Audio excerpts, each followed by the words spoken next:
Welcome back, little big Planetians. This is the first actual tutorial on how to make something with Asset Studio. It is going to be on making backgrounds, so let's get right into it. The basic setup of an unbaked background goes as follows. First, a level settings thing, then two script name things, one border end and another border start, and finally all of the things making up the actual background, some models, materials and objects, etc. The level settings thing is usually only composed of the level settings part and the position part.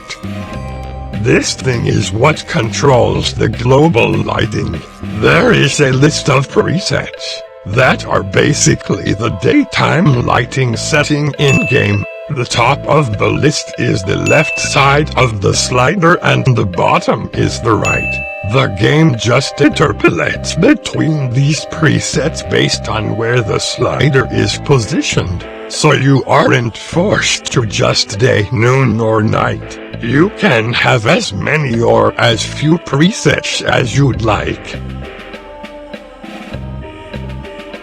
You can edit each preset like this. The values should be pretty self-explanatory. I personally tend to just use settings from an official background and just edit the fog and rim colors as I need them. The preview mode in the top right allows you to preview the fog as well, so you can more easily put the fog near and far values where you like them. There are some more options here. The ambience field is just for the ambient sounds that play with the background. Background repeat flags and background mesh are for baked backgrounds and using static meshes, which will be explained in a future video. The border things, like their names suggest, are only markers to tell where the beginning and end of the background is. Now for the fun part, the actual background. This might not be intuitive, but here you can basically use anything you would be able to in a level. Not just models, but materials, objects, stickers or decorations on things, logic, sound and music objects, and even gameplay stuff like checkpoints and scoreboards. Some of these things will not be entirely functional, like checkpoints, because they are not supposed to be in there, but they can be. In official backgrounds, the most common things used obviously are just render meshes, but there are instances of some unorthodox things being used.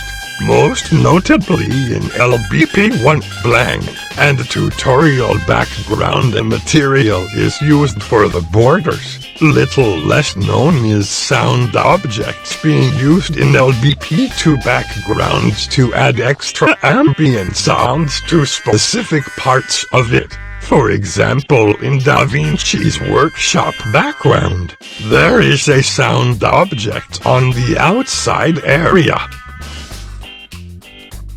Once you have built your background, only thing left to do is parent and group all models and other things to the level settings.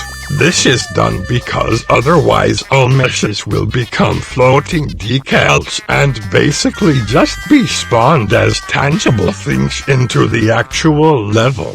When it's parented and grouped, you won't be able to interact with them anymore. Lastly, make sure the level settings position has not been tampered with. It should always stay at 0, 0, 0. Otherwise, all the meshes will be offset by that transformation. Exporting is pretty easy.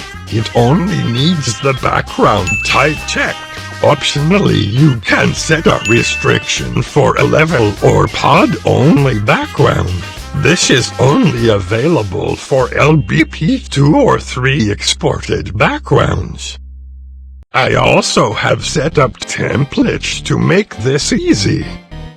Now there is some more things to know if you want to make pod backgrounds for LBP1. It handles the pod background differently from LBP 2 or 3, as it's a single bin file named planets.bin, and unlike LBP 2 backgrounds, it includes the planets and some scripts.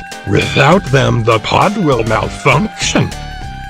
Templates for this will be added to the tool in the future, but for now just import the bin and remove everything except these few things.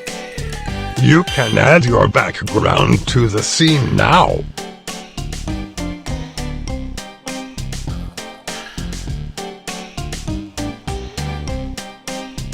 Exporting requires specific metadata. I have set up a template for LBP1 background for that. That should be everything you need to know about background making. Hope this video was interesting and useful to you. Goodbye.